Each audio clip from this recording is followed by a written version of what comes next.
வணக்கம். இன்னைக்கு நாம பார்க்க போறது மிகவும் சக்தி வாய்ந்ததும் மிகவும் அற்புதமானதுமான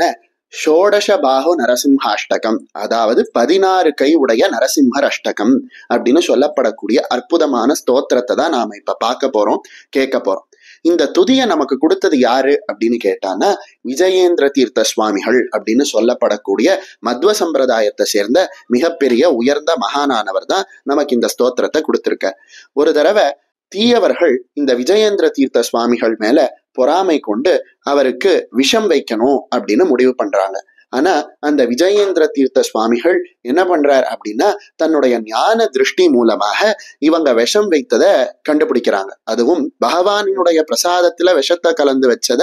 அவர் தன்னுடைய ஞான திருஷ்டியினால பாக்குறார். அப்போ பகவானினுடைய பிரசாதத்தை நாம வீணடிக்க கூடாது அப்படிங்கிறதுனாலையும் இத ஒரு சாக்காக வச்சு உலகத்துக்கு நரசிம்ஹரினுடைய பெருமையை காட்டணும் அப்படிங்கிறதுக்காகவும் அவர் நரசிம்ஹரினுடைய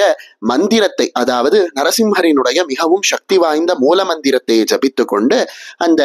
விஷம் கலந்த பிரசாதத்தை அவர் சாப்பிடுறார். அப்படி அவர் சாப்பிட்ட போது என்ன ஆகுது அப்படின்னா அந்த சாப்பாடுல இருந்த விஷமானது அவரை தாக்காமல் நரசிம்ம பெருமானினுடைய அருளால அவருக்கு ஒன்றுமே செய்யாமல் அவரினுடைய தேகம் புதிது போல மின்னியதான். அந்த சமயத்துல அத்தனை பேரும் அவரை பார்த்து பிரமிக்க நரசிம்ம பெருமானினுடைய முக்கியமான மூல மந்திரத்தை அவர் ஜபித்து விஷத்திலிருந்து தப்பிச்சார் இல்லையா, அந்த மூல மந்திரத்தினுடைய பீஜாட்சரங்களை எல்லாம் ஒரு ஸ்தோத்திரத்துக்குள்ள அடக்கி அற்புதமான ஒரு ஸ்தோத்திரத்தை அவர் செய்யறார். அதுதான் இந்த ஷோடச பாஹு நரசிம்ஹாஷ்டகம் அப்படின்னு சொல்லப்படக்கூடிய அஷ்டகம். இந்த அஷ்டகத்தை யார் யாரெல்லாம் ஜபிக்கிறாங்களோ அவங்களுக்கு கஷ்டங்கள் தீர்ந்து, கடன் தொல்லைகள் தீர்ந்து, வாழ்க்கையில எதிரிகளால் வரக்கூடிய தொல்லைகள் தீர்ந்து, வாழ்க்கையில இருக்கக்கூடிய அத்தனை கஷ்டங்களும் தீர்ந்து, சகல விதமான சௌபாகியங்களும் ஏற்பட்டு நினைத்தது நடக்கும் அப்படின்னு பெரியவங்க சொல்றாங்க. அந்த வகையில மிகவும் சக்தி வாய்ந்த இந்த அஷ்டகத்தை நாம இப்ப கேட்கலாமா?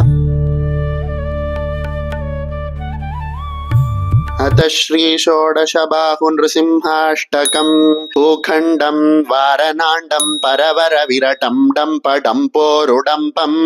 डिं डिं डिं डिं डिडिम्बं दहमपि दहमैश्जम्प जम्पैश्च जम्पैः तुल्यास्तुल्यास्तु तुल्याः धुम धुम धुमकैः कुङ्कुमाङ्कैः कुमाङ्कैः एतत्ते पूर्णयुक्तम् अहरः करः पातु मां नारसिंहः भूभृद् भूभृद् भुजङ्गं प्रलय रववरं प्रज्वल ज्वालमालं खर्जर्झं खर्जधुर्जं किखचकचकचित् कर्जदुर्जर्जयन्तं भूभागं भोगभागं गगगगगगनं गर्दमत्युग्रखण्डं स्वच्छं पुच्छं स्वगच्छं स्वजनजननुतः पातु मां नारसिंहः येनाभ्रं गर्जमानं लघु लघु मगरो बालचन्द्रार्कदंष्ट्रो हेमाम्बोजं सरोजं जट जट जटिलो जाट्यमानस्तु भीतिः दन्तानां पादमानां गगट गगटवो भोजजानुः सुरेन्द्रो निष्प्रत्यूहं स राजा गह गह गहतः पातु मां नारसिंहः शङ्खं चक्रं च चापं परशुमशमिषुं शूलपाशाङ्कुशास्त्रं बिभ्रन्तं वज्रखेडं हलमुसलगदा कुन्दमद्युग्रदंष्ट्रं ज्वालाकेशं त्रिनेत्रं ज्वलदनलनिभं हारकेयूरभूषं वन्दे प्रत्येकरूपं परपदनिवसः पातु मां नारसिंहः पादद्वन्द्वं धरित्रीं कटिविपुलतरो मेरुमध्योड्वमूरुं नाभिं ब्रह्माण्ड सिन्धुः हृदयमपि भवो भूतविद्वत्समेतः दुश्चक्राङ्कं स्वबाहुं कुलिशनखमुखं चन्द्रसूर्याग्निनेत्रं वक्त्रं वह्निः सुविद्युत्सुरगणविजयः पातु मां नारसिंहः नासाग्रं पीनगण्डं परबलमथनं बद्धकेयूरहारं रौद्रं दंष्ट्राकराळम् अमितगुणगणं कोटिसूर्याग्निनेत्रं गाम्भीर्यं पिङ्गलाक्षं भृगुटितविमुखं षोडशार्धार्धबाहुं वन्दे भीमाट्टहासं त्रिभुवनविजयः पातु मां नारसिंहः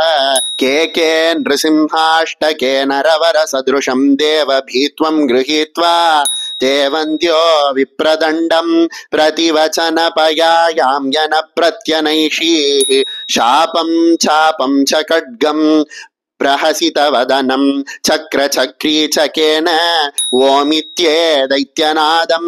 प्रकशविविदुषा पातु मां नारसिंहः झं झं झं झं झकारं झष झष झषितं जानुदेशं झकारं हुं हुं हुं हुं हकारं हरितकहसा यं दिशेवं वकारं वं वं वं वं वकारं वदनदलिततं वामपक्षं सुपक्षं लं लं लं लं लकारं लघुवनविजयः पातु मां नारसिंहः भूतप्रेतपिशाचयक्षगणशः देशान्तरोच्चाडना चोरव्याधिमहाज्वरं भयहरं शत्रुक्षयं निश्चयं सन्ध्याकाले जपतमष्टकमिदं सद्भक्तिपूर्वाधिभिः प्रह्लादेव वरो वरस्तु जयिता सत्पूजितां भूतये इति श्रीविजयीन्द्रतीर्थकृतं षोडशबाहो नृसिंहाष्टकम्।